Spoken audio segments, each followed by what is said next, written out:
The Ayutthaya Kingdom Rtgs, Ayutthaya, East, Ayutthaya, Ayodhya, Empire of Ayutthaya was a Siamese kingdom that existed in Southeast Asia from 1351 to 1767, centered around the city of Ayutthaya in Siam, present-day Thailand. European travelers in the early 16th century called Ayutthaya one of the three great powers of Asia, alongside Vijayanagar and China. The Ayutthaya kingdom is considered to be the precursor of modern Thailand, and its developments are an important part of the history of Thailand. The Ayutthaya kingdom emerged from the Mandala merger of three maritime city-states on the lower Chao Phraya Valley. In the late 13th and 14th centuries, Lop Buri, Suphanburi and Ayutthaya. The early kingdom was a maritime confederation, oriented to posts Rivijaya Maritime Southeast Asia, conducting raids and tribute from these maritime states. After 2 centuries of political organization from the northern cities and a transition to a hinterland state, Ayutthaya centralized and became one of the great powers of Asia. From 1569 to 1584, Ayutthaya was a vassal state of Toungoo Burma, but quickly regained independence. In the 17th and 18th centuries, Ayutthaya emerged as an interpot of international trade and its cultures flourished. The reign of Narai 1657–1688 was known for Persian and later European influence and the sending of the 1686 Siamese embassy to the French court of King Louis XIV. The late Ayutthaya period saw the departure of the French and English but growing prominence of the Chinese. The period was described as a golden age of Siamese culture and saw the rise in Chinese trade and the introduction of capitalism into Siam, a development that would continue to expand in the centuries following the fall of Ayutthaya. Ayutthaya's failure to create a peaceful order of succession and the introduction of capitalism undermined the traditional organization of its elite and the old bonds of labor control which formed the military and government organization of the kingdom. In the mid-18th century, the Burmese Konbaung dynasty invaded Ayutthaya in 1759–1760 and 1765–1767. In April 1767, after a 14-month siege, the city of Ayutthaya fell to besieging Burmese forces and was completely destroyed, thereby ending the 417-year-old Ayutthaya kingdom. However, Siam quickly recovered from the collapse and the seat of Siamese authority was moved to Thonburi, Bangkok within the next 15 years. In foreign accounts, Ayutthaya was called Siam, but many sources say the people of Ayutthaya called themselves Thai, and their kingdom Krung Thai or Thai country. It was also referred to as Ayutthaya in a painting requested by the Dutch East India Company. The capital city of Ayutthaya is officially known as Krung Thep Dvaravati. See Ayutthaya as documented in historical sources. History. Origins. See also History of Thailand, Lavo Kingdom, and Suphanburi Province. The lower Chao Phraya Basin around the turn of the second millennium was split between Lop Buri, which dominated the eastern half of the lower Chao Phraya, and Suphanburi, which dominated the west. The lower Chao Phraya Basin was also influenced by Angkor culture but not direct Angkorian political and military influence. Ayutthaya argued Chanvat Kaset Siri was the merger of 4 different port polities along the lower Chao Phraya Basin. Lop Buri, Suphanburi, Ayutthaya and Phetchaburi. Suphanburi had first sent a tribute mission to Song dynasty in 1180 and Phetchaburi to the Yuan dynasty in 1294, and tribute missions to Vijayanagar Empire between 1400 to 1500. The city of Ayutthaya is likely to have existed before the supposed foundation in 1351. Archaeological findings have found evidence of buildings on the island of Ayutthaya prior to the 12th century, and pottery shards have been discovered to have been dated as early as the 1270s. Some temples to the east of Ayutthaya have been known to exist before 1351. Recent archaeological works reveal pre-existing barays superimposed on by subsequent structures. The Tamnan Mulasasana Buddhist Chronicle notes that in the 1320s, 2 Buddhist monks visited Ayutthaya in search of scriptures and that a previous monk had been honored by the king of Ayodhya on his return from Lanka. Other contemporary scholars argued that Ayutthaya had been an important commercial center since the 11th century or at least several centuries prior to 1351. The earliest written records of Ayutthaya in the Chinese chronicles is that a Chinese official fled to Xi'an in 1282-83. Xi'an first sent an embassy to China in 1292, who the Chinese then requested another embassy soon after that, signifying Ayutthaya's early prominence before Ayutthaya's founding. While older and traditional scholars argue that the ethnically Thai Sukhothai or Suphanburi was the Xi'an mentioned in Chinese sources, more recent scholarship like Chris Baker and Pasyuk Phongpaekit argue that Xi'an referred to Ayutthaya as that was the same name later used for Ayutthaya by the Chinese court. Michael Vickery argued that it is likely the Chinese used Xi'an to refer to the lower Jiao Phraya basin from its inception. The traditional founding of Ayutthaya. Ayutthaya was traditionally founded by King Yuzong on the 4th of March 1351. This fact, however, been subject to long scholarly debate. According to Chris Baker Pasyuk Phongpaekit, there are at least 7 legends about who Yuzong was: a northern Thai prince, a fugitive Chinese prince from the sea, a Khmer noble from Angkor, a ruler from one of the Gulf cities, or a Kola. Other than being the legendary founder of Ayutthaya, the only thing known about Yuzong in the chronicles is the year of his death. Early maritime dominance in the 1290s through to the 1490s, Ayutthaya sent forces down to the peninsula and demanded tribute from the Malay principalities all the way down to Timor-Leste, modern Singapore, and Sumatra. The early Ayutthaya polity was a maritime-oriented confederation, more in line with the Malay polities of maritime Southeast Asia than with states inland like Sukhothai in the northern cities. Muslim and European mapmakers labeled the Malay Peninsula up to the Tenasserim coast as part of Ayutthaya in the 15th and early 16th centuries. Early Ayutthaya did not keep records, and their early dynastic chronology is likely fabricated by later Ayutthaya elites writing their past histories. The early chronology in the Palace Chronicles does not correlate with the Ayutthaya Temple Chronicles nor the Chinese Court Chronicles.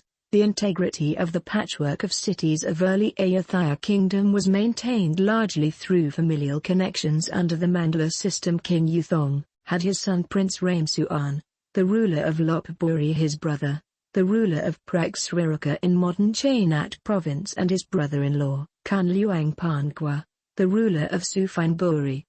The ruler of Phetchaburi was his distant relative. The king would appoint a prince or a relative to be the ruler of a city, and a city that was ruled by a prince was called Muang Luk Luang. Each city ruler swore allegiance and loyalty to the king of Ayutthaya but also retained certain privileges. Politics of early Ayutthaya was characterized by rivalries between the two dynasties, the Yuzong dynasty based on Lopburi, and the Suphanabum dynasty based on Suphanburi. Traditional narratives argued that Ayutthaya conquered Sukhothai, Angkor etc., but more modern narratives argue that territorial conquest was a European thing and not a Southeast Asian thing. Rather, the processes which saw Ayutthaya expand was one of political merger and consolidation between the cities at the head of the peninsula and slowly ascending up the Jiao Phraya River basin to the northern cities. Age of warfare. The 1430s through to 1600 marked a period of rising warfare throughout mainland Southeast Asia. In 1500, the Portuguese noted that Ayutthaya had 100 elephants. 50 years later, Ayutthaya had 50,000 elephants. Ayutthaya began launching military land expeditions far to the west and east. In the west, Ayutthaya fought to acquire the cities of Tavoy, Mergui, Tenasserim and Martaban in the late 15th century. Song China's increasing interests to sea commerce at the turn of the second millennium made trade between China and the Indian Ocean especially lucrative. In the 1430s, Ayutthaya attacked Angkor, but did not sack the city, although Ayutthaya did install a short-lived puppet ruler. The culture of early Ayutthaya described by Ma Huan, a scribe on Zheng He's voyages in the early 15th century, described Ayutthaya as a rowdy port town, whose men practice fighting on water, and where the affairs of everyday life was arranged by the women. The cities on the peninsula regularly complained to the Chinese court about constant Siamese attacks down the peninsula around this time period. Palace law codes under Trailokanat exemplified the newfound attention to warfare, citing a number of rewards for the number of enemies beheaded. The introduction of elephants, guns and mercenaries made wars in Southeast Asia much more chronic and deadly. By the late 16th century, Bagos suffered a severe conscript revolt. Ayutthaya fled into the forests or bribed the conscription officers, and the construction of sturdier and stronger city walls made warfare largely ineffective. Even though Trailokanat symbolized the merger between North and South, the Lanna Kingdom, a state north of Ayutthaya, modern-day northern Thailand, contested Ayutthaya's growing influence over the northern cities. The Ayutthaya-Lanna War was fought over the upper Jauphaya Valley for control of the northern cities. Whether he preferred the northern cities to Ayutthaya or the necessity to have a capital closer to the war, Trailokanat moved his capital to Phitsanulok. Lanna suffered setbacks and Trailokanat eventually sued for peace in 1475. Ayutthaya's sphere of influence down the peninsula was contested by the Malacca Sultanate. Ayutthaya launched several abortive conquests against Malacca, which was diplomatically and economically fortified by the military support of Ming China. In the early 15th century, the Ming admiral Zheng He established a base of operation in the port city, making it a strategic position the Chinese could not afford to lose to the Siamese. Under this protection, Malacca flourished, becoming one of Ayutthaya's great foes until the capture of Malacca by the Portuguese. Ayutthaya's attention to the portage routes across the Upper Peninsula meant that it did not send a military expedition to the Lower Peninsula and the Malay states. Throughout the 16th century, centralization and dominance of the northern lords, see also Chachuzadam and Muang. Ayutthaya's sphere of influence was now stretched from the northern cities to the Malay Peninsula, with its heartland centered around the old Ayutthaya Suf and Buri Lop Buri Fetched Buri polity. The Muang-Luk-Liuang system was inadequate to govern relatively vast territories. The government of Ayutthaya was centralized and institutionalized under King Trailokanat in his reforms, promulgating in Palatine Law of 1455, which became the constitution of Ayutthaya for the rest of its existence and continued to be the constitution of Siam until 1892. Albeit in altered forms, the central government was dominated by the Chachuzadam or Four Pillars system, in which the court was led by two prime ministers, the Samuhanayak, the civil prime minister, and the Samuhakilahan, the grand commander of forces overseeing civil and military affairs, respectively. Under the Samuhanayak were the four ministries. In the regions, the king sent not rulers but governors to govern cities. The cities were under governors who were from nobility, not rulers with privileges as it had previously been. The hierarchy of cities was established and cities were organized into four levels. Large top-level cities held authorities over secondary or low-level cities. The increased wealth of Ayutthaya resulted in the beginnings of a chronic succession struggle for the Ayutthaya throne. Due to the lack of stable succession law from each succession from the 16th century onwards, princely governors or powerful dignitaries claiming their merit gathered their forces and moved on the capital to press their claims, culminating in several bloody coups. With the dominance of the Suf and Buri clan, it now had to face the militaristic nobles of the northern cities, who increasingly came south for wealth prospects at an increasingly wealthy and powerful Ayutthaya. The first real succession struggles in Ayutthaya occurred in the early 16th century, with the northern lords playing a prominent role. Under the reign of Mahachakraphat, the northern lords led by the lord of Phitsanulok Mahatamara Shatharat became kingmakers in Ayutthaya. The final nail for this transition was the overthrow of the Suf and Buri clan from the Ayutthaya throne following the 1569 Burmese capture of Ayutthaya, placing Mahatamara Shatharat on the Ayutthaya throne. The 15th century also marked a turning point in Ayutthaya's identification. King Trailokanat performed some sort of coronation, the first in Ayutthaya history in the 1460s. Prior to the 15th century, Ayutthaya's palaces and temples were inferior in grandeur to cities such as Sukhothai and Phitsanulok. By the early 16th century, Ayutthaya had now rivaled its regional competitors in its city grandeur, building magnificent wats and palaces for kings with a number of tributary states. First Burmese Wars. Main article, Burmese-Siamese Wars. Beginning in the middle of the 16th century, the kingdom came under repeated attacks by Toungoo Burma dynasty. The Burmese-Siamese War, 1547–1549, resulted in a failed Burmese siege of Ayutthaya. A second siege, 1563–1564, led by King Bayanong, forced King Mahachakraphat to surrender. In 1564 the royal family was taken to Bago with the king's second son Mahinthra installed as the vassal king. In 1568, Mahinthra revolted when his father managed to return from Bago as a Buddhist monk. The ensuing third siege captured Ayutthaya in 1569 and Bayanong made Mahatama Shatharat his vassal king, instating the Sukhothai dynasty. In May 1584, less than 3 years after Bayanong's death, Aparanaisuan, or Samphat II, the son of Samphat I, proclaimed Ayutthaya's independence. This proclamation resulted in repeated invasions of Ayutthaya by Burma, which the Siamese fought off, ultimately finishing in an elephant duel between King Naisuan and Burmese heir apparent Miniaiswa in 1593 during the fourth siege of Ayutthaya, in which Naisuan famously slew Miniaiswa. Although the existence of this battle has been challenged by modern scholars such as Suluk Shivaraksa, today, this Siamese victory is observed annually on the 18th of January as Royal Thai Armed Forces Day. Later that same year warfare erupted again. Burmese-Siamese War, 1593–1600, when the Siamese invaded Burma, first occupying the Tainanth Eri province in southeast Burma in 1593 and later the cities of Moulmein and Martaban in 1594. In 1599, the Siamese attacked the city of Bago but were ultimately driven out by Burmese rebels who had assassinated Burmese King Nanda Bayan and taken power. In 1613, after King Anokpatlun reunited Burma and took control, the Burmese invaded the Siamese-held territories in Tainanth Eri province and took Tavoy. In 1614, the Burmese invaded Lan, which at that time was a vassal of Ayutthaya. Fighting between the Burmese and Siamese continued until 1618, when a treaty ended the conflict.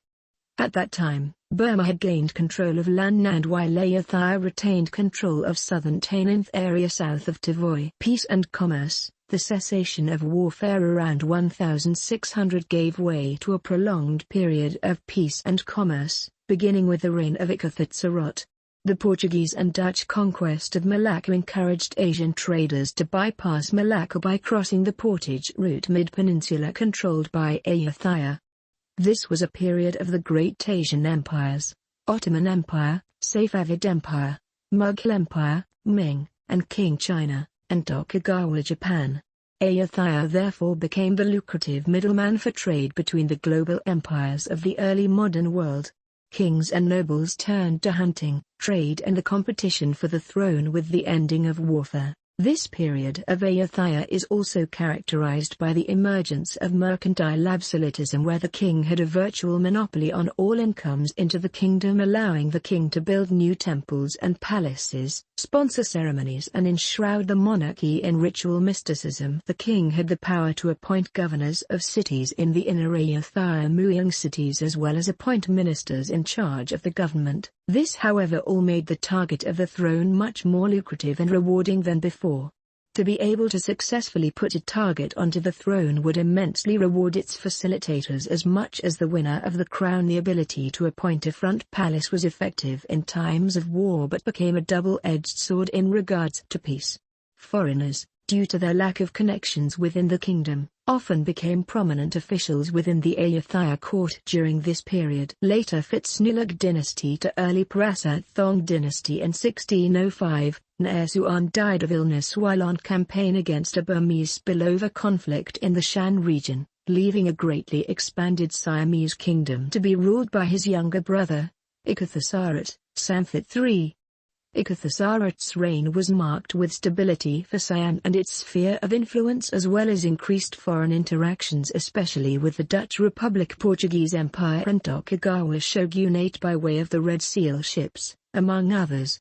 Indeed, representatives from many foreign lands began to fill Siam's civil and military administration, Japanese traders and mercenaries led by Yamada Nagamasa, for example, had considerable influence with the king. Ayutthhaya's era ended with his death in 1610. The question of his succession was complicated by the alleged suicide of his eldest legitimate son Sudat, while his second legitimate son Sisawafak was never legally designated as an heir by Ayutthaya himself.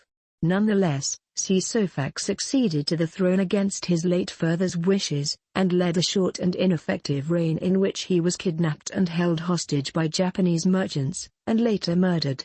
After this episode, the kingdom was handed to Song, a lesser son born of Ayutthaya and a first-class concubine. Song temporarily restored stability to Ayutthaya and focused inward on religious construction projects, most notably a great temple at Wat Phra Phuthabat. In the sphere of foreign policy, Song lost suzerainty of Lanna, Cambodia, and Tavoy expelled the Portuguese and expanded Siam's foreign trade ties to include both the English East India Company and French East India Company, along with new merchant colonies in Siam representing communities from all across Asia. Additionally, Song maintained the service of Yamada Nagamasa, whose Japanese mercenaries were at this point serving as the king's own royal guard. As Song's life began to fade, the issue of succession generated conflict once again when both King Song's brother, Prince Saisan, and his son Prince Chithatharat found support for their claims among the Siamese court. Although Thai tradition typically favored brothers over sons in matters of inheritance, Song enlisted the help of his influential cousin, Prasat Thong, to ensure his son would inherit the kingdom instead. When Song died in 1628, Prasat Thong used his alliance with Yamada Nagamasa's mercenaries to purge everyone who had supported Prince Saisan's claim, eventually capturing and executing Saisan as well. Soon Prasat Thong became more powerful in Siam than the newly crowned King Chithatharat, and through further intrigue staged a coup in which Chithatharat was deposed and executed in favor of his even younger brother Ayutthaya Wong, whom Prasat Thong intended to use as a puppet ruler. This form of government was quickly met with resistance by elements within the Thai court who were dissatisfied with the idea of having two acting heads of state. Since Prasat Thong already ruled Siam in all but name as Kalaham, he opted to resolve the issue by orchestrating the final dethronement and execution of the child king in 1629. Thus Prasat Thong had completely usurped the kingdom by double, or perhaps even triple regicide, extinguishing the Sukhothai dynasty 60 years after its installation by the Burmese. Many of King Prasat Thong's former allies abandoned his cause following his ascension to the throne. In the course of quelling such resistance, Prasat Thong assassinated his former ally Yamada Nagamasa in 1630, who now opposed Prasat Thong's coup and promptly banished all the remaining Japanese from Siam, while a community of Japanese exiles were eventually welcomed back into the country. This event marks the end of the Tokugawa shogunate's long-standing formal relationship with the Ayutthaya kingdom. Persian and French influences. Main articles: Narai and Siamese Revolution of 1688. Upon his death in 1656, King Prasat Thong was succeeded first by his eldest son, Chai, who was almost immediately deposed and executed by the late king's brother Sisutan Maraka, who in turn was defeated in single combat by his own nephew Narai. Narai finally assumed a stable position as king of Ayutthaya with the support of a mainly foreign court faction consisting of groups that had been marginalized during the reign of his father Prasat Thong. Among his benefactors were, notably, Persian, Dutch and Japanese mercenaries. It should therefore come as no surprise that the era of King Narai was one of an extroverted Siam.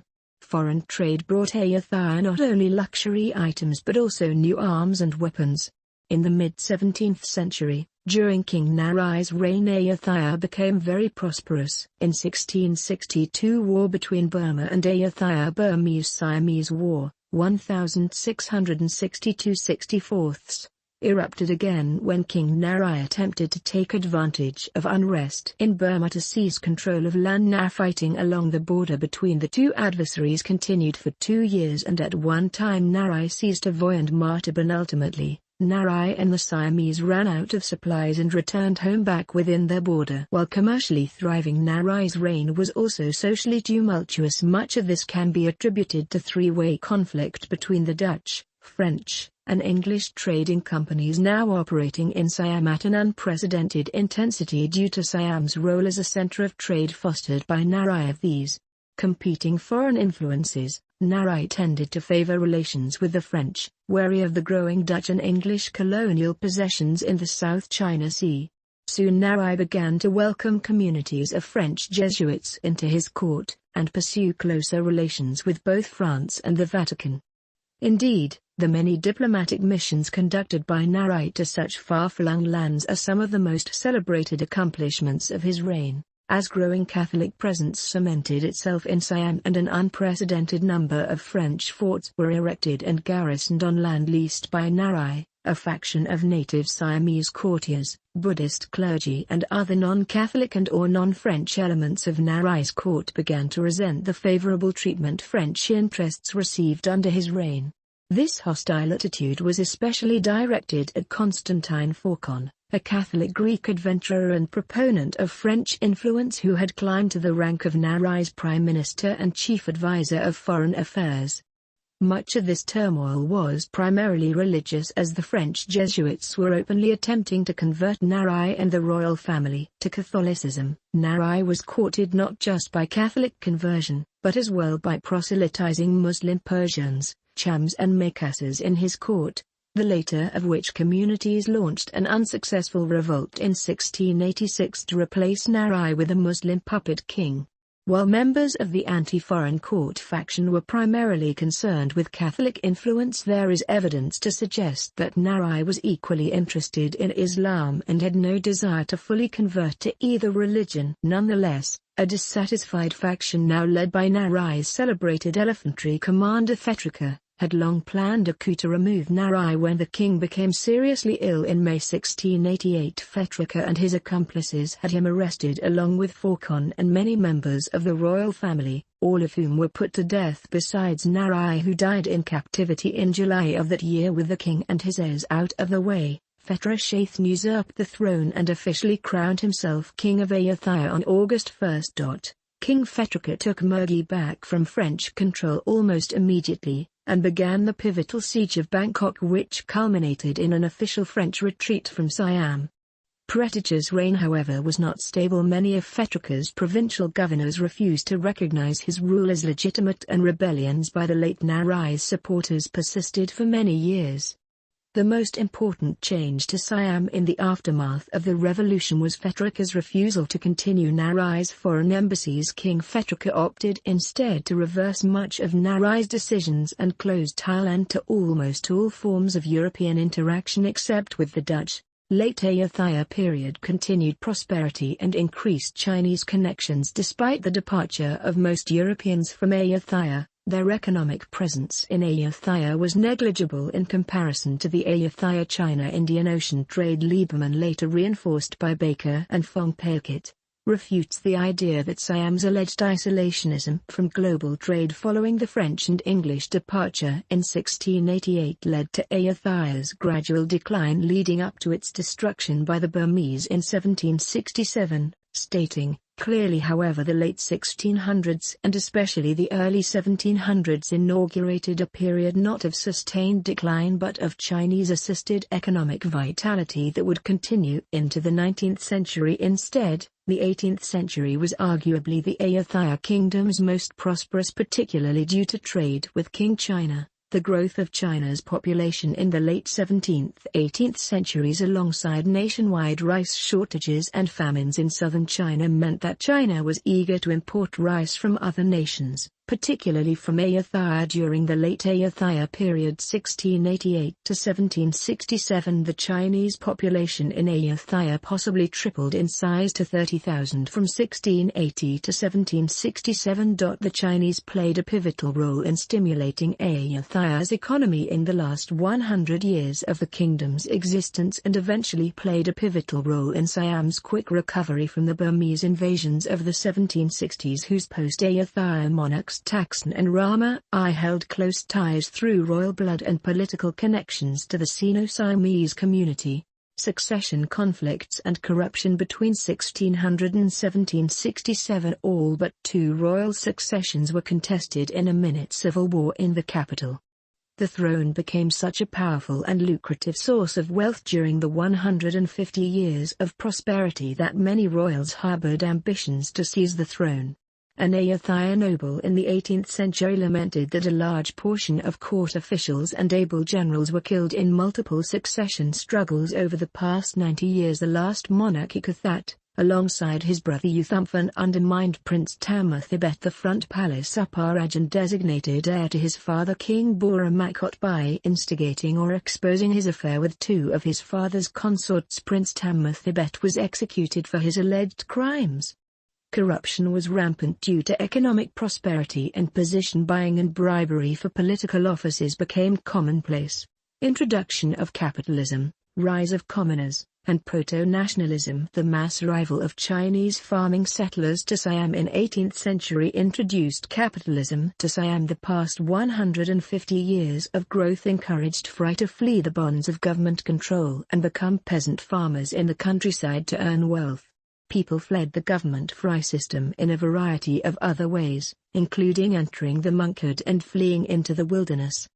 A new category for people now appeared in the late Ayutthaya records called Fry Mangmai, or a rich serf. From 1688 onwards, the period was characterized by the increasing severity of communal revolts. The 1688 mass communal revolt against French Catholicism was unprecedented in Ayutthaya history prior to 1688.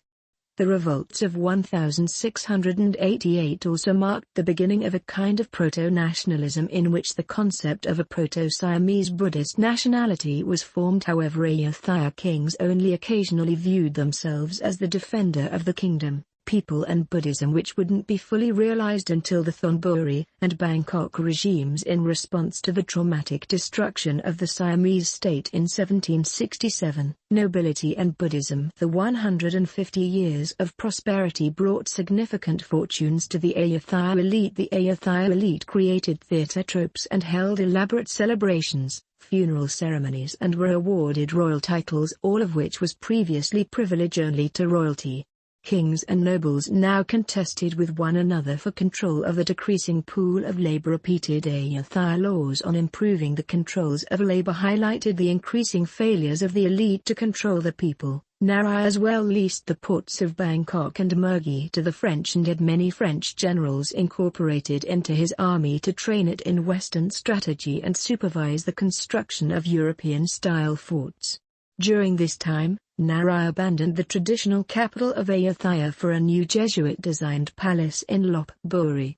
The turmoil which resulted from increasing wealth resulted in the Ayutthaya nobility turning towards the reformation of Buddhism as a new source of societal order. This was symbolized with the reign of King Buramakot, 1733–1758, who was championed as a pious king for having all the characteristics of a virtuous and pious bodhisattva, building and restoring new temples and dramatically transforming the Ayutthaya skyline during his reign. In 1753, following the request made by a delegation of Sri Lankan monks who travelled to Ayutthaya, Buramakot sent 2 Siamese monks to reform Theravada Buddhism in Sri Lanka. It will however take until the early Rattanakosin period for the surviving Ayutthaya nobility under the future King Rama I of the Rattanakosin kingdom to successfully reform Buddhism in their image and form a near unbroken bond between the Siamese monarchy and Buddhism, lasting until the present in modern Thailand. Military and political situation to 1759. In the period between 1600 and 1759, the scale of war subsided compared to the preceding era of warfare. Nara attempted to capture Chiang Mai in the 1650s and 60s. Ayutthaya fought with Nguyen lords, rulers of South Vietnam, for control of Cambodia starting around 1715. In contrast,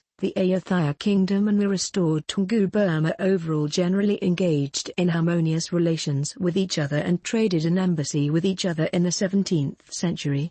Ayutthaya's military organization had remained virtually unchanged for the next 150 years.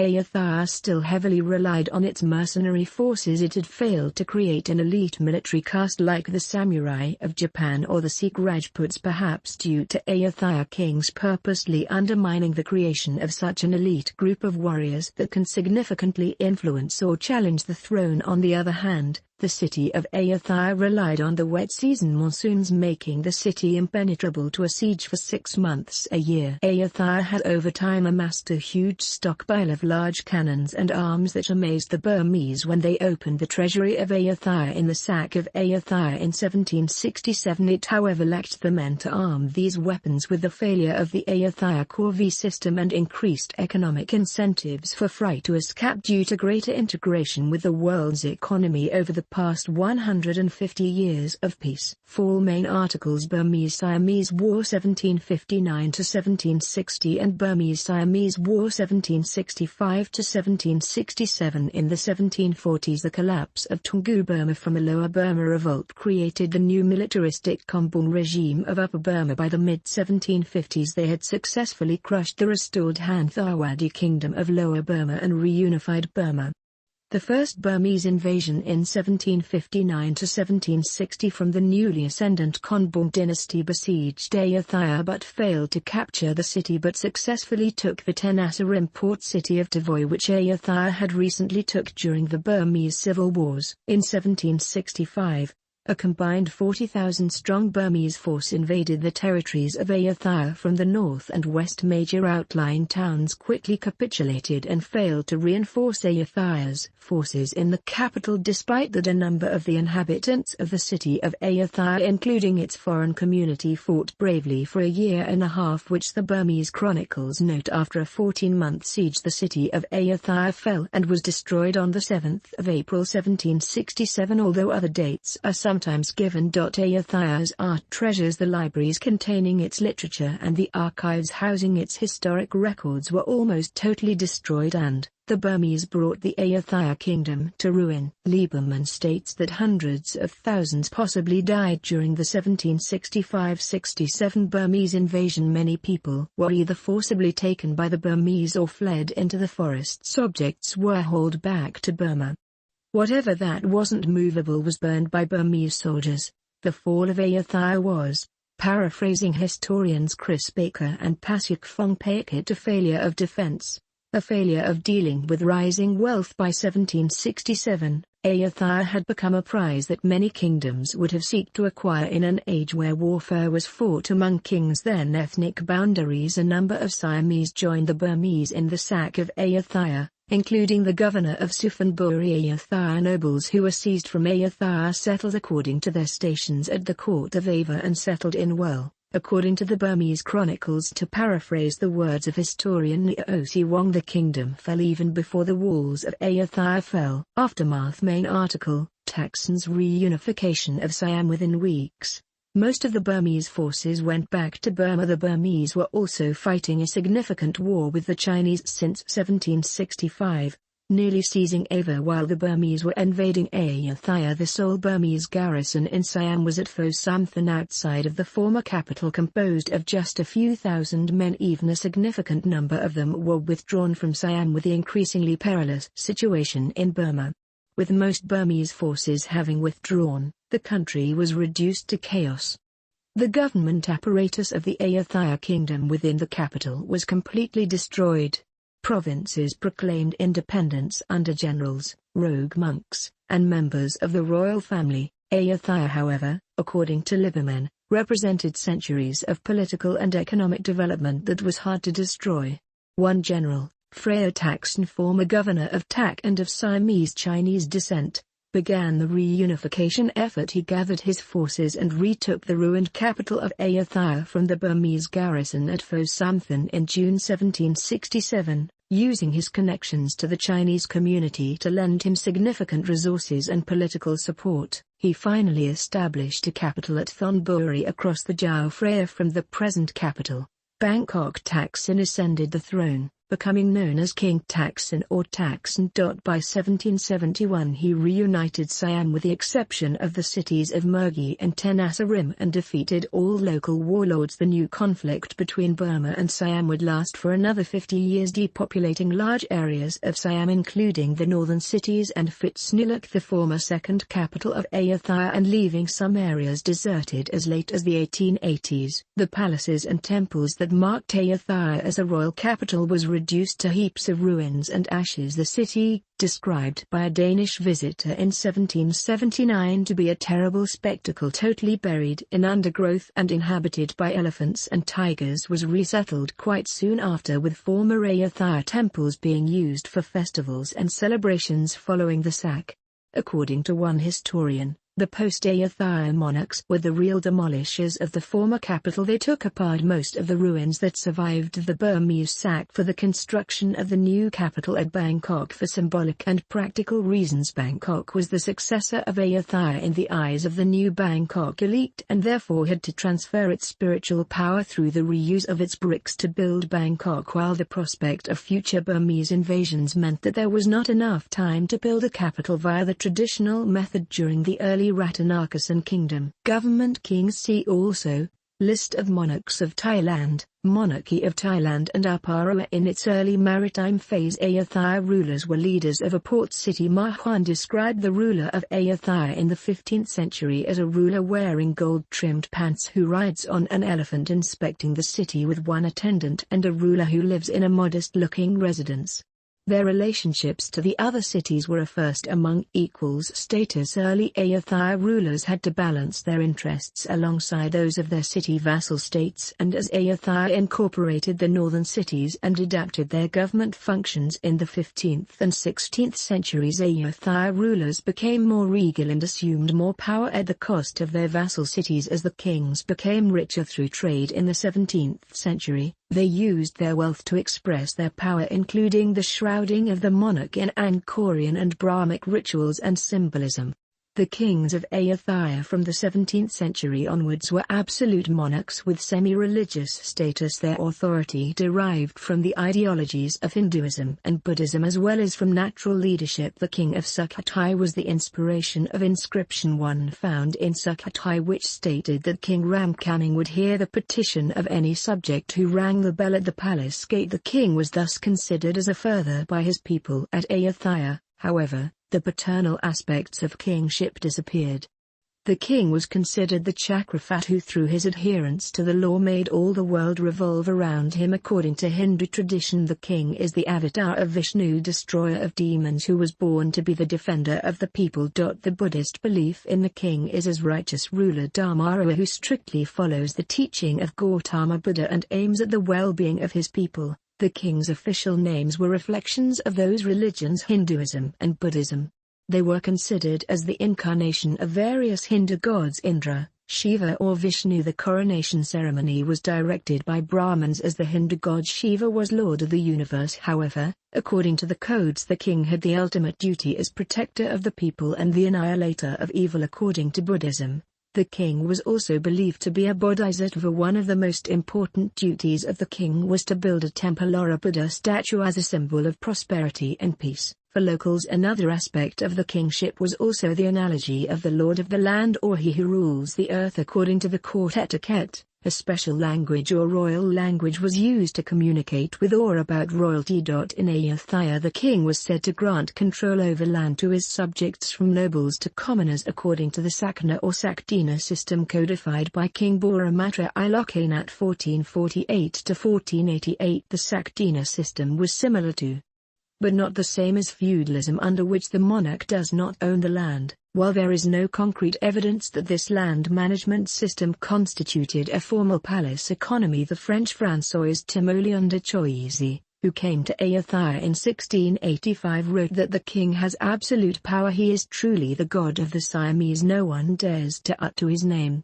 Another 17th-century writer, the Dutchman Jan van Vliet, remarked that the king of Siam was honored and worshipped by his subjects. Second to God, laws and orders were issued by the king. For sometimes the king himself was also the highest judge who judged and punished important criminals such as traitors or rebels. In addition to the Saktina system, another of the numerous institutional innovations of Burmatra Ilokhanate was to adopt the position of Upara, translated as viceroy or prince, usually held by the king's senior son or full brother, in an attempt to regularize the succession to the throne, a particularly difficult feat for a polygamous dynasty in practice. There was inherent conflict between king and Upara and frequent disputed successions. However, it is evident that the power of the throne of Ayutthaya had its limits. The hegemony of the Ayutthaya king was always based on his charisma, based on his age and supporters, and without supporters, bloody coups took place from time to time. The most powerful figures of the capital were always generals or the minister of military department Kalaham. During the last century of Ayutthaya, bloody fighting among princes and generals aiming at the throne plagued the court. With the exception of Nairsuan's succession by Karthasarut in 1605, the method of royal succession at Ayutthaya throughout the 17th century was battle. Although European visitors to Thailand at the time tried to discern any rules in the Siamese order of succession, noting that in practice the dead king's younger brother often succeeded him, this custom appears not to have been enshrined anywhere. The ruling king did often bestow the title of Upara upon his preferred successor, but in reality, it was an elimination process. Any male member of the royal clan, usually the late king's brothers and sons, could claim the throne of Ayutthaya for himself and win by defeating all his rivals. Moreover, groupings of nobles, foreign merchants and foreign mercenaries actively rallied behind their preferred candidates in hopes of benefiting from each war's outcome. Mandala system. Main article, Mandala. Southeast Asian political model. Ayutthaya politically followed the Mandala system commonly used throughout Southeast Asia kingdoms before the 19th century. In the 17th century, the Ayutthaya monarchs were able to frequently appoint non-natives as governors of Ayutthaya-controlled towns and cities in order to prevent competition from its nobility. By the end of the Ayutthaya period, the Siamese capital held strong sway over the polities in the lower Chao Phraya plain, but had a gradually looser control of polities the further away from the capital at Ayutthaya. The Thai historian Sunachuthintaranand notes the view that Ayutthaya was a strong centralized state did not hold, and that in Ayutthaya the hegemony of provincial governors was never successfully eliminated. Political development. Social classes. See also, Thai nobility and Thai royal ranks and titles. The reforms of King Burmatra Ilokhanate 1448–1488 placed the king of Ayutthaya at the center of a highly stratified social and political hierarchy that extended throughout the realm. Despite a lack of evidence, it is believed that in the Ayutthaya kingdom the basic unit of social organization was the village community, composed of extended family households. Title to land resided with the headman, who held it in the name of the community, although peasant proprietors enjoyed the use of land as long as they cultivated it, and the lords gradually became courtiers and tributary rulers of minor cities. The king ultimately came to be recognized as the earthly incarnation of Shiva or Vishnu and became the sacred object of politico-religious cult practices officiated over by royal court Brahmins, part of the Buddhist court retinue. In the Buddhist context, the Devarawa, or a divine king, was a bodhisattva, and the belief in divine kingship prevailed into the 18th century, although by that time its religious implications had limited impact. Ranking of social classes. See also, Saktina. With ample reserves of land available for cultivation, the realm depended on the acquisition and control of adequate manpower for farm labor and defense. The dramatic rise of Ayutthaya had entailed constant warfare, and as none of the parties in the region possessed a technological advantage, the outcome of battles was usually determined by the size of the armies. After each victorious campaign, Ayutthaya carried a number of conquered people back to its own territory, where they were assimilated and added to their labor force. Ramathabodhi II 1491–1529 established a corvée system under which every freeman had to be registered as a fry servant with the local lords. Jaunai. When war broke out, male fry was subject to impressment. Above the fry was a Nai who was responsible for military service, corvée labor on public works and on the land of the official to whom he was assigned. Fry Swai met labor obligations by paying a tax if he found the forced labor under his Nai repugnant. he could sell himself as a that slave to a more attractive nai or lord, who then paid a fee in compensation for the loss of corvée labor. As much as 1/3 of the manpower supply into the 19th century was composed of fry. Wealth, status, and political influence were interrelated. The king allotted rice fields to court officials, provincial governors and military commanders in payment for their services to the crown according to the Saktina system. Understandings of this system have been evaluated extensively by Thai social scientists like Jitvam Isaac and Krit Brahmaj.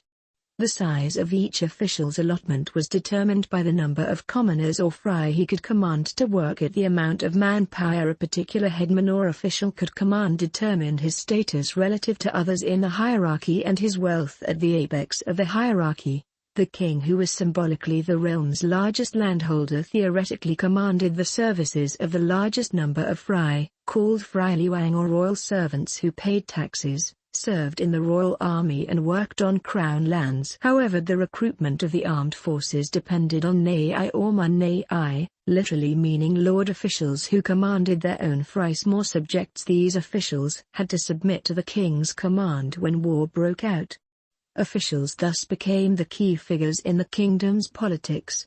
At least 2 officials staged coups taking the throne themselves, while bloody struggles between the king and his officials, followed by purges of court officials, were common. King Trailok in the early 16th century established definite allotments of land and fry for the royal officials at each rung in the hierarchy, thus determining the country's social structure until the introduction of salaries for government officials in the 19th century. Outside this system to some extent were the Sangha Buddhist monastic community, which all classes of men could join, and the overseas Chinese Wats became centers of Thai education and culture. While during this period the Chinese first began to settle in Thailand and soon began to establish control over the country's economic life.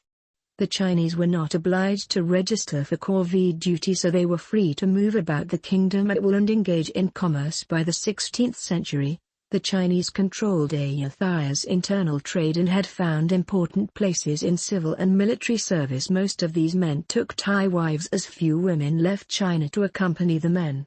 Yuthong was responsible for the compilation of a Dharma Sastra, a legal code based on Hindu sources and traditional Thai custom. The Dharma Sastra remained a tool of Thai law until late in the 19th century. A bureaucracy based on a hierarchy of ranked and titled officials was introduced and society was organized in a related manner. However, the caste system was not adopted. The 16th century witnessed the rise of Burma, which had overrun Chiang Mai in the Burmese-Siamese War of 1563 to 1564. In 1569, Burmese forces, joined by Thai rebels, mostly royal family members of Thailand, captured the city of Ayutthaya and carried off the whole royal family to Burma. Burmese-Siamese War 1568 to 1570. Tan Mara Shatharat 1569 to 1590. A Thai governor who had aided the Burmese was installed as vassal king at Ayutthaya. Thai independence was restored by his son King Naresuan 1590 to 1605, who turned on the Burmese and by 1600 had driven them from the country. Determined to prevent another treason like his father's, Naresuan set about unifying the country's administration directly under the royal court at Ayutthaya. He ended the practice of nominating royal princes to govern Ayutthaya's provinces, assigning instead court officials who were expected to execute policies handed down by the king. Thereafter royal princes were confined to the capital. Their power struggles continued, but at court under the king's watchful eye to ensure his control over the new class of governors. Naresuan decreed that all freemen subject to fry service had become fry liwang, bound directly to the king, who distributed the use of their services to his officials. This measure gave the king a theoretical monopoly on all manpower, and the idea developed that since the king owned the services of all the people, he also possessed all the land.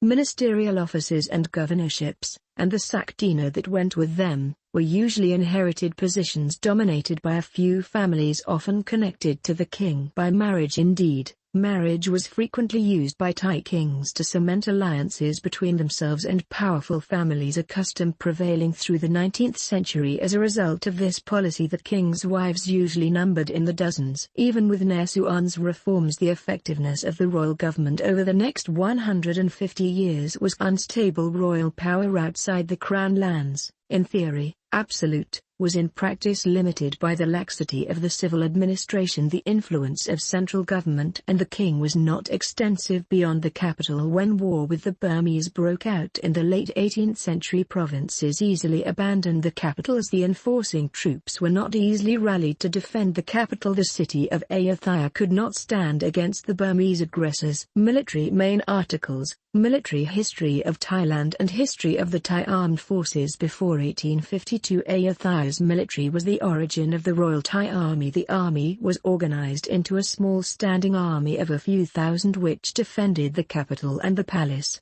and a much larger conscript-based wartime army. Conscription was based on the Fry system, including Fry Liuang and Fry Sam, which required local chiefs to supply their predetermined quota of men from their jurisdiction on the basis of population in times of war. This basic system of military organization was largely unchanged down to the early Rattanakosin period.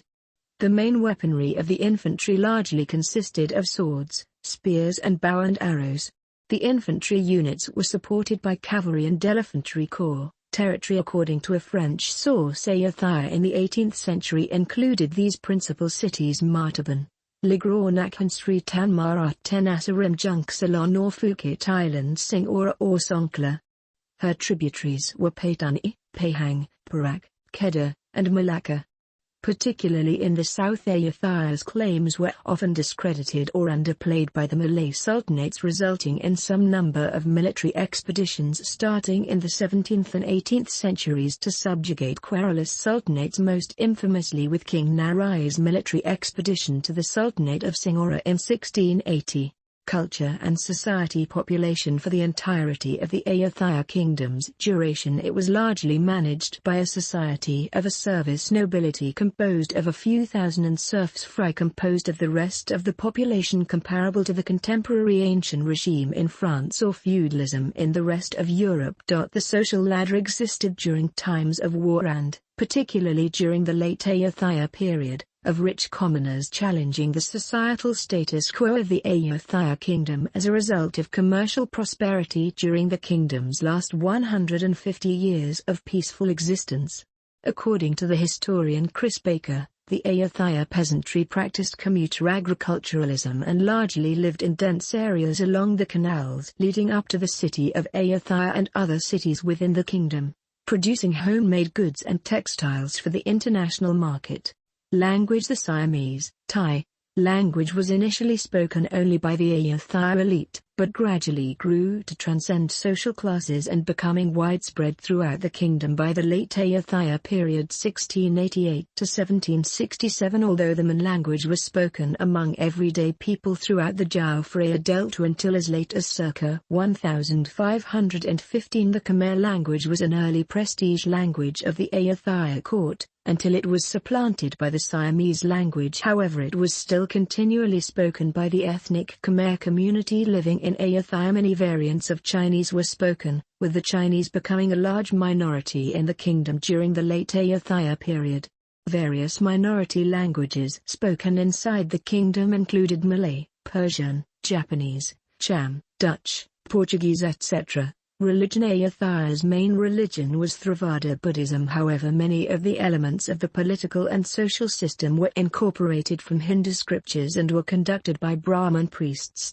Many areas of the kingdom also practiced Mahayana Buddhism, Islam and influenced by French missionaries who arrived through China in the 17th century. Some small areas converted to Roman Catholicism. The influence of Mahayana and Tantric practices also entered Theravada Buddhism, producing a tradition called Tantric Theravada. The natural world was also home to a number of spirits which are part of the Satsnafi, which are spirits of buildings or territories, natural places or phenomena. They are also ancestral spirits that protect people, or can also include malevolent spirits. The Fae, which are guardian deities of places or towns, are celebrated at festivals with communal gatherings and offerings of food. The spirits run throughout Thai folklore. Fae were believed to influence natural phenomena including human illness, and thus the Basi became an important part of people identity and religious health over the millennia. Spirit houses were an important folk custom which were used to ensure balance with the natural and supernatural world. Astrology was also a vital part to understanding the natural and spiritual worlds, and became an important cultural means to enforce social taboos and customs. Arts and performances. See also Muay Baran and Sepak Takraw performance, a famous dance in the Ayutthaya period. Buddhist Wat mural in Wat Koku Sutharam. Phetchaburi Wat murals in Siam proliferated during the late Ayutthaya period in the 18th century. The myth and epic stories of Ramakien provide the Siamese with a rich source of dramatic materials. The royal court of Ayutthaya developed classical dramatic forms of expression called Kan and Lakhan. Ramakien played a role in shaping these dramatic arts during the Ayutthaya period. Kan, or a dramatized version of Ramakien, was classified as Lakhanai, or a theatrical performance reserved only for aristocratic audience. The Siamese drama and classical dance later spread throughout mainland Southeast Asia and influenced the development of high culture art in most countries, including Burma, Cambodia, and Laos. Historical evidence shows that the Thai art of stage plays must have already been highly evolved by the 17th century. Louis XIV, the Sun King of France, had a formal diplomatic relation with Ayutthaya's King Narai. In 1687 France sent the diplomat Simon de la Loubière to record all that he saw in the Siamese kingdom. In his famous account Du Royaume de Siam, La Loubière carefully observed the classic 17th-century theatre of Siam, including an epic battle scene from a Kan performance, and recorded what he saw in great detail. The Siamese have three sorts of stage plays. That which they call Kon is a figure dance to the sound of the violin and some other instruments. The dancers are masked and armed, and represent rather a combat than a dance.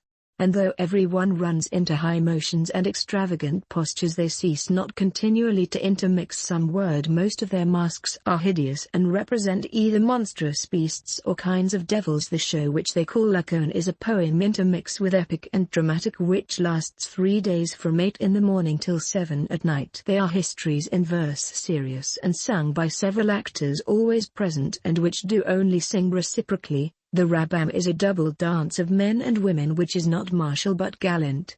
They can perform it without much tying themselves because their way of dancing is a simple march round, very slow and without any high motion, but with a great many slow contortions of the body and arms. Of the attire of Siamese Kan dancers, La Loubière recorded that those that dance in Rabam and Kon have gilded paper bonnets, high and pointed, like the mandarins' caps of ceremony, but which hang down at the sides below their ears, which are adorned with counterfeit stones and with 2 pendants of gilded wood. La Loubière also observed the existence of Muay Thai and Muay Laos, noting that they looked similar, with both using both fists and elbows to fight, although the hand-wrapping techniques were different.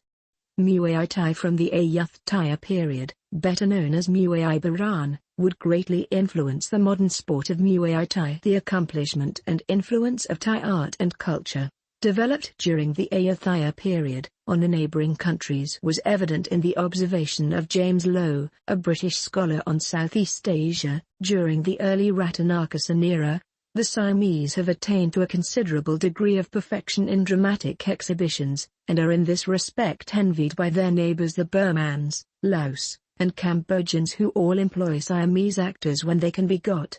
Krabi Krabong is a form of sword fighting developed in Ayutthaya that is now recognized as an essential element of traditional Thai culture and arts. Wat Phut Hazawan, a major ancient temple in Ayutthaya, is considered to be the birthplace of Krabi Krabong. Literature. Main article, Thai literature section. Literature of the Ayutthaya period. Ayutthaya was a kingdom rich in literary production. Even after the sack of Ayutthaya in 1767, many literary masterpieces in the Thai language survived. However, Ayutthayan literature as well as Thai literature before the modern era was dominated by verse composition, whereas prose works were reserved to legal matters, records of state affairs and historical chronicles. Thus, there are many works in the nature of epic poetry in the Thai language. The Thai poetical tradition was originally based on indigenous poetical forms such as Rai, Klong, Kap and Klon.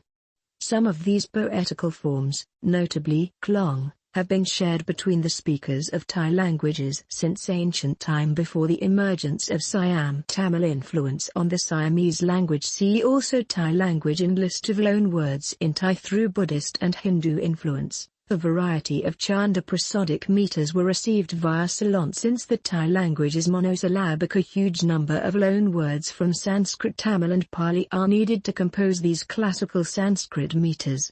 According to Bijatawi, this process occurred with an accelerated pace during the reign of King Burramatra Ilokhanate 1448–1488, who reformed Siam's model of governance by turning the Siamese polity into an empire under the Mandala feudal system.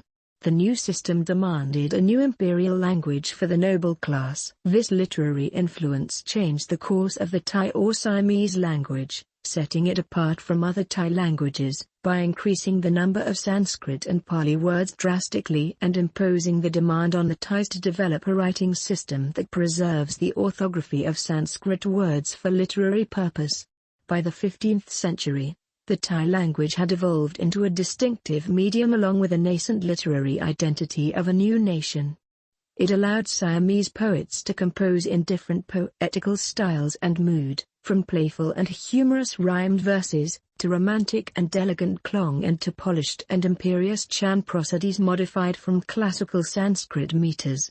Thai poets experimented with these different prosodic forms, producing innovative hybrid poems such as Lilit or Kap or Klong. The Thai thus developed a keen mind and a keen ear for poetry.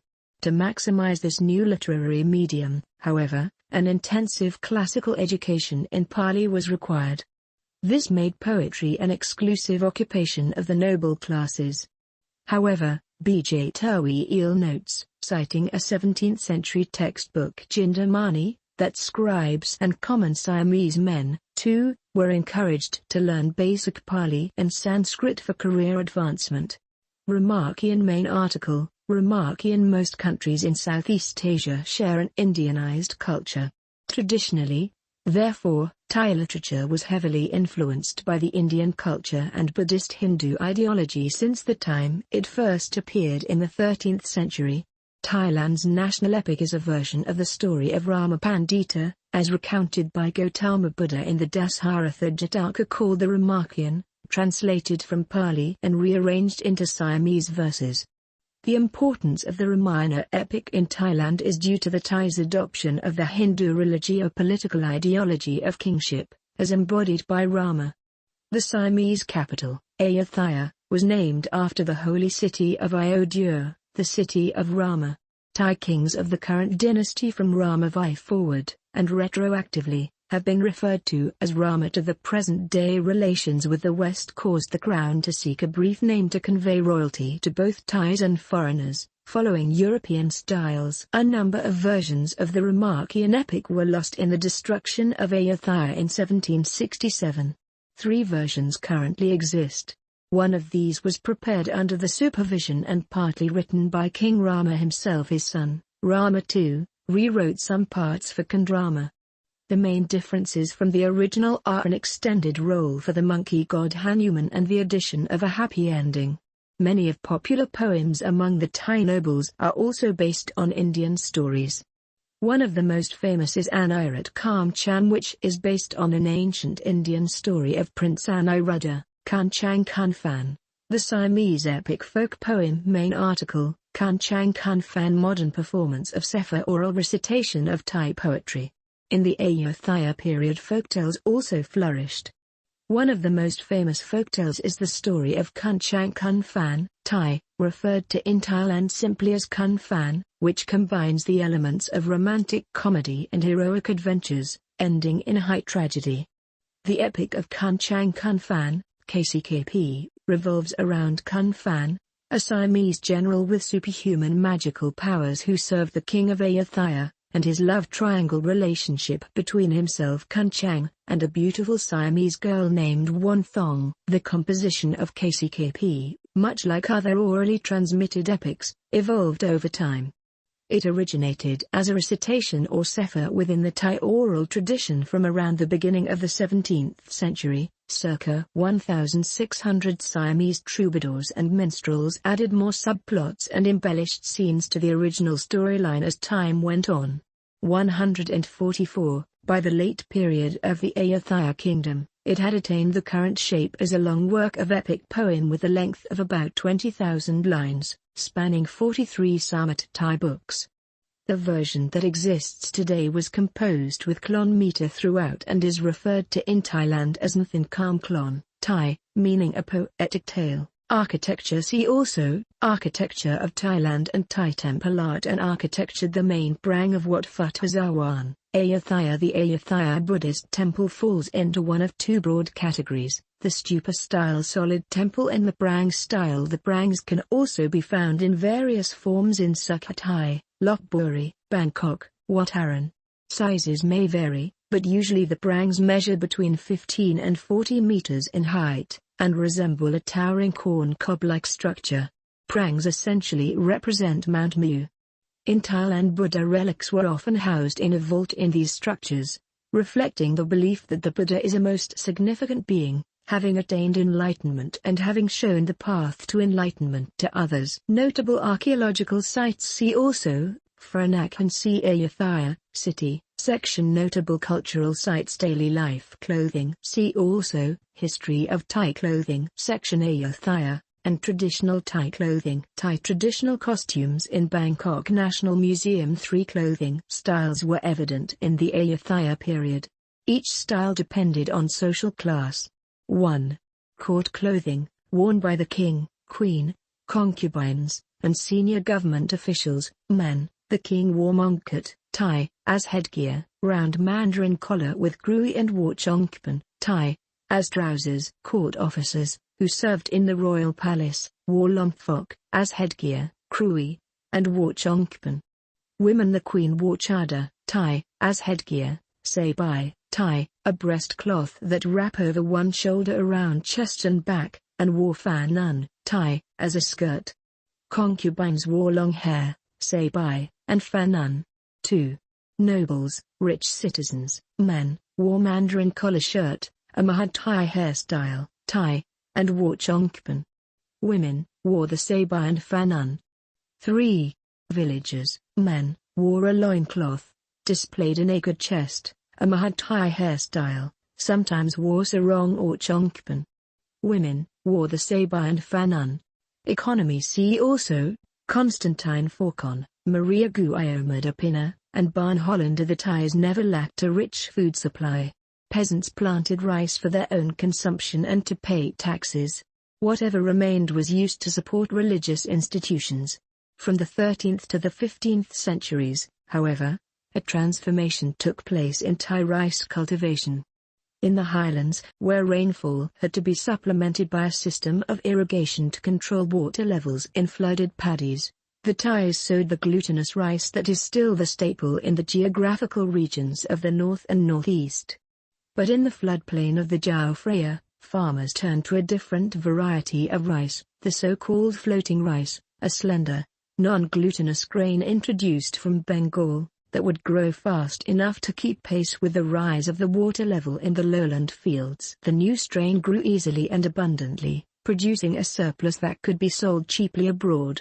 Ayutthaya, at the southern extremity of the floodplain, thus became the hub of economic activity. Under royal patronage, Corvée labor dug canals on which rice was brought from the fields to the king's ships for export to China. In the process, the Chao Phraya Delta, mud flats between the sea and firm land hitherto considered unsuitable for habitation, was reclaimed and cultivated. Traditionally, the king had a duty to perform religious ceremony to bless the rice planting. Although rice was abundant in Ayutthaya, rice exports were banned from time to time when famine occurred because of natural calamity or war. Rice was usually bartered for luxury goods and armaments from Westerners, but rice cultivation was mainly for the domestic market and rice export was evidently unreliable. Trade currency. See also, History of Thai money. Ayutthaya officially used cowrie shells, prakab, baked clay coins, and pod duang as currencies. Pod duang became the standard medium of exchange from the early 13th century to the reign of King Chulalongkorn. Ayutthaya's international trading port trade with Europeans was lively in the 17th century. In fact, European merchants traded their goods, mainly modern arms such as rifles and cannons, for local products from the inland jungles such as sapan, lit, bridge, woods, deerskin, and rice. Tompias, a Portuguese voyager, mentioned in the 16th century that Ayutthaya, or Odia, was rich in good merchandise. Most of the foreign merchants coming to Ayutthaya were European and Chinese, and were taxed by the authorities. The kingdom had an abundance of rice, salt, dried fish, arak, and vegetables. Trade with foreigners, mainly the Dutch, reached its peak in the 17th century. Ayutthaya became a main destination for merchants from China and Japan. It was apparent that foreigners began taking part in the kingdom's politics. Ayutthaya's kings employed foreign mercenaries who sometimes joined the wars with the kingdom's enemies. However, after the purge of the French in the late 17th century, the major traders with Ayutthaya were the Chinese. The Dutch from the Dutch East Indies Company, Verenigde Oost-Indisch Compagnie Oorlog, were still active.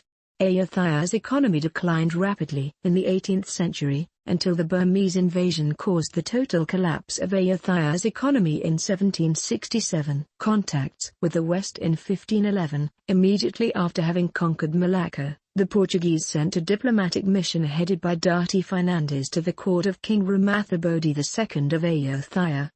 Having established amicable relations between the Kingdom of Portugal and the Kingdom of Siam, they returned with a Siamese envoy who carried gifts and letters to the King of Portugal. The Portuguese were the first Europeans to visit the country. Portuguese mercenaries would also play a major role in the invasion of Lanna in 1539 by King Charachatharat, and Portuguese soldiers would be considered a respected fighting force for the kingdom across its existence. 5 years after that initial contact, Ayutthaya and Portugal concluded a treaty granting the Portuguese permission to trade in the kingdom. A similar treaty in 1592 gave the Dutch a privileged position in the rice trade. Foreigners were cordially welcomed at the court of Narai, 1657–1688, a ruler with a cosmopolitan outlook who was nonetheless wary of outside influence. Important commercial ties were forged with Japan. Dutch and English trading companies were allowed to establish factories, and Thai diplomatic missions were sent to Paris and The Hague. By maintaining these ties, the Thai court skillfully played off the Dutch against the English and the French, avoiding the excessive influence of a single power. In 1664, however, the Dutch used force to exact a treaty granting them extraterritorial rights as well as freer access to trade. At the urging of his foreign minister, the Greek adventurer Constantine Faucon, Narai turned to France for assistance. French engineers constructed fortifications for the Thais and built a new palace at Lopburi for Narai. In addition, French missionaries engaged in education and medicine and brought the first printing press into the country. Louis XIV's personal interest was aroused by reports from missionaries suggesting that Narai might be converted to Christianity. The French presence encouraged by Faucon, however, stirred the resentment and suspicions of the Thai nobles and Buddhist clergy. When word spread that Narai was dying, a general, Phetrika, reigned 1688–1693, staged a coup d'état. The 1688 Siamese Revolution, seized the throne, killed the designated heir, a Christian, and had Faucon put to death along with a number of missionaries. He then expelled the remaining foreigners. Some studies said that Ayutthaya began a period of alienation from European traders, while welcoming more Chinese merchants. But other recent studies argue that, due to wars and conflicts in Europe in the mid-18th century, European merchants reduced their activities in the East.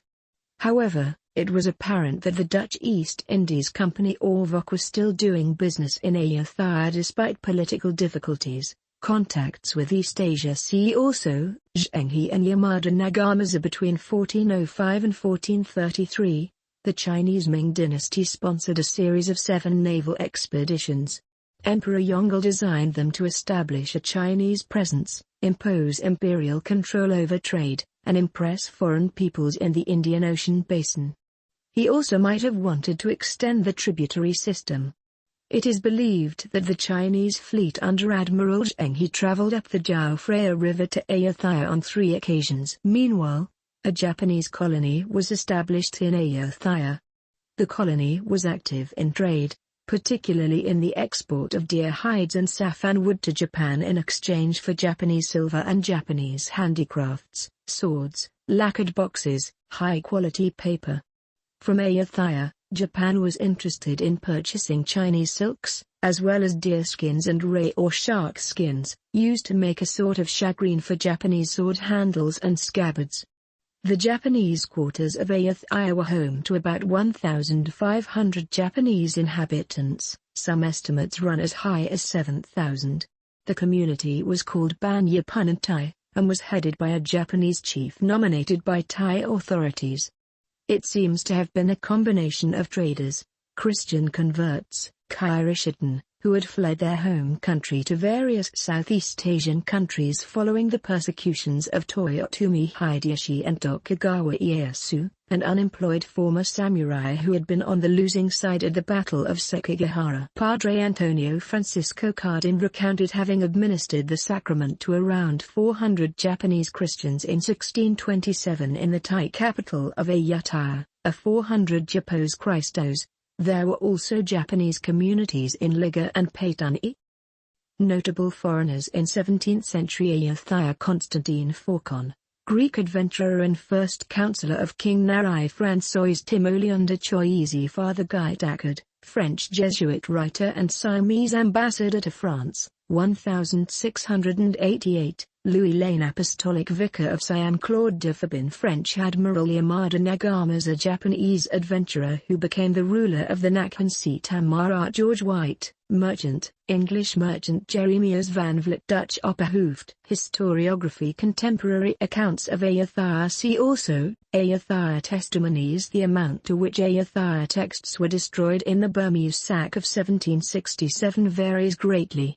Van Vliet's written records on Siam is the earliest written history of Siam and Ayutthaya, which date from the early to mid-17th century and likely used the religious temple chronicles as his source. The earliest surviving palace chronicle is the Luang Prasawat Chronicle, which dates from 1681. The histories of Ayutthaya was not regarded as important until the age of commerce and peace in the 17th and 18th centuries. Early Ayutthaya did not write down its history. The religious chronicles are also important to understanding Ayutthaya, which date as early as the 16th century. Early Ayutthaya did not write down its history. A significant portion of written evidence must therefore come from outside accounts. Aside from Van Vliet, a number of Europeans in the 17th and early 18th century wrote surviving accounts of Siam. The Chinese palace chronicles are also instrumental in analyzing Ayutthaya's history. The Ayutthaya testimonies are another important account of the Ayutthaya kingdom.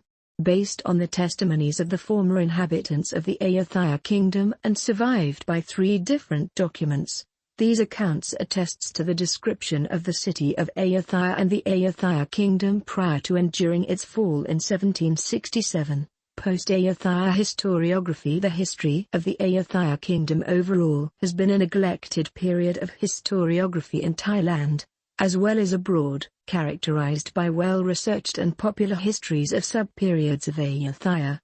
Chris Baker and Pasuk Phongpakit's A History of Ayutthaya, Siam in the Early Modern World, published in 2017, was the first English academic book to have analyzed the full 400 years of the Ayutthaya kingdom's existence. The historiography of Southeast Asia originated from post-colonial capitals. As Thailand have never been fully colonized, it never had a European patron from which national histories could be written about themselves until the arrival of the Americans in the 1960s. In the early Rattanakosin period, King Rama I compiled all surviving Ayutthaya law records and published the Three Seals Law in 1805. Early Rattanakosin period documents traced their national origins to the founding of Ayutthaya in 1351. In the early 20th century, however, Thai elites, influenced by Western ideas of European nationalism and the nation-state, used that framework to create a nationalist history of Thailand, implementing it in ways de-emphasized Ayutthaya's importance to Thai history by portraying the Sukhothai kingdom as the first Thai kingdom or golden age of Thainess, Buddhism, Thai-style democracy, free trade, abolition of slavery, Rattanakosin as the rebirth, and Ayutthaya as a period of decline between Sukhothai and Rattanakosin. This resulted in Ayutthaya being largely forgotten in the historiography of Thailand for half a century following the works of Prince Damrong in the early 20th century. The nationalist-themed histories of Ayutthaya, pioneered by primarily featured the stories of kings fighting wars and the idea of territorial subjugation of neighboring states. These historical themes remains influential in Thailand and in Thai popular history up until the present, which has only been challenged by a newer generation of historians and academics in Thailand and abroad starting in the 1980s, emphasizing the long-neglected commercial and economic aspects which were important to Ayutthaya. New released sources and translations from a variety of historical records, China, the Netherlands, etc. have made the researching of Ayutthaya history more accessible in the past 2 and 3 decades. Since the 1970s, newer generations of academics have come up and challenged the old historiography, paying more attention and publishing works about the history of Ayutthaya, prominently beginning with Chanvat Kaset Siri's The Rise of Ayutthaya, published in 1977. Kaset Siri, in 1999, argues that Ayutthaya was the first major political, cultural, and commercial center of the Thai. The General Crisis Hypothesis. See also, the General Crisis. The idea that Ayutthaya suffered a decline following the departure of Europeans in the late 17th century was an idea popularized, at first, in the Rattanakosin court, in an attempt to legitimize the new dynasty over the Ayutthaya Banfluliwang dynasty, and more famously by Anthony Reid's book on the Age of Commerce in recent decades. However, more recent studies, such as by Victor Lieberman in Strange Parallels in Southeast Asia and by Baker and Fong-Paekit in A History of Ayutthaya, have mostly refuted Reid's hypothesis. In particular, Lieberman criticizing Reid's methodology of using the example of maritime Southeast Asia to explain mainland Southeast Asia, citing the opening of King China's revocation of its maritime ban and the subsequent increase in trade between China and Siam, and Ayutthaya's historical importance as a regional Asian trade center rather than one in which Europeans held any power or any significant influence for any extended period of time. Gallery.